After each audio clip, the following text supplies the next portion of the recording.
Agora, uma coisa que eu creio assim, ser muito importante, a obra do Walter Benjamin para a teologia é essa relação entre política e teologia que eu gostaria de comentar um pouquinho com vocês. Bem, como eu já disse, né, nos últimos anos da década de 20 e início da década de 30, ele continua a se interessar pelo marxismo e pelo comunismo. Contudo, a paixão que ele levava a ansiar por esse engajamento político, ele não excluía de maneira alguma a questão teológica, porque tinha uma questão de redenção religiosa muito forte no Benjamin. Então, em 1926, quando ele escreve uma carta para o seu amigo Scholem, falando da sua vontade de sair da esfera puramente teórica, ele esclarece uma questão que ele fala que a política e a religião, elas são muito parecidas. Por quê? Porque elas têm esse aspecto de redenção, redimir o homem, né? Para o Benjamin, então, desde cedo, política e religião, elas se aproximavam, porque o seu aspecto libertador, redentor, estava ali. E ele queria trabalhar esse aspecto de liberdade e redenção para o homem, para a humanidade, tanto com a política quanto com os escritos teológicos que ele trazia. Então, num dos fragmentos teológico-político conservado por seu amigo Scholem, ele escreveu que a tarefa da política na luta pela libertação dos homens só podia ser de uma restituição integral do homem nas experiências vividas pelos seres humanos no passado. Uma tarefa que era claramente da religião, mas que ele não descartava essa tarefa dentro da política. Então, a vontade de realizar uma transformação, uma revolução no mundo e redimir a humanidade, né, era muito, mas muito forte dentro do Benjamin.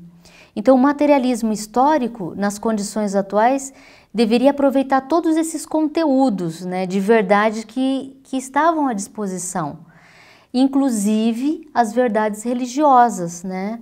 Então, para ele, havia um encontro entre política e teologia, e isso era possível. Portanto, esse grande interesse do Benjamin pela teologia, né, se dava por esse ímpeto revolucionário dele. Philip Irvinel, ele comenta o seguinte: Benjamin não buscava a teologia como compensação, mas como intensificação da luta política emancipadora. Em sua reflexão, o messianismo judaico e a luta de classes se ajudavam reciprocamente. Então, essa aliança, né, que ele faz é muito clara nas teses de história. E que, para quem lê as teses, percebe isso nitidamente. Existe um conto do Edgar Allan Poe que conta a história de um boneco turco. E o Benjamin aproveita esse exemplo para colocar numa das teses. E olha que interessante que o Benjamin faz. Numa dessas teses, portanto, ele conta a história de um boneco turco que jogava xadrez e se revelava capaz de ganhar todas as partidas. Ele era tremendamente ávido, rápido, e ele ganhava todas as partidas. Contudo, por trás deste boneco existia um anão, um anãozinho corcunda. Veja, esse anãozinho, ele era um mestre do xadrez.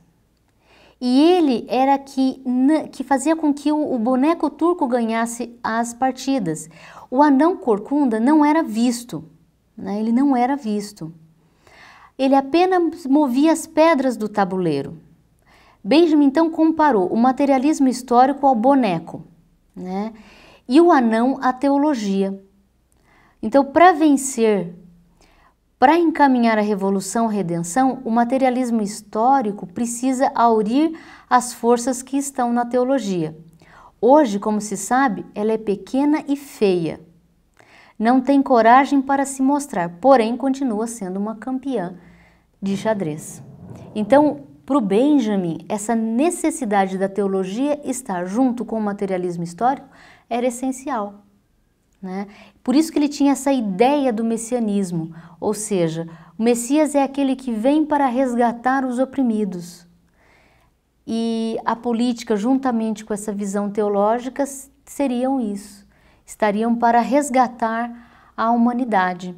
Então, a importância do Benjamin para a teologia, eu acho que é muito interessante. É muito interessante a gente pensar no Benjamin dentro do curso teológico.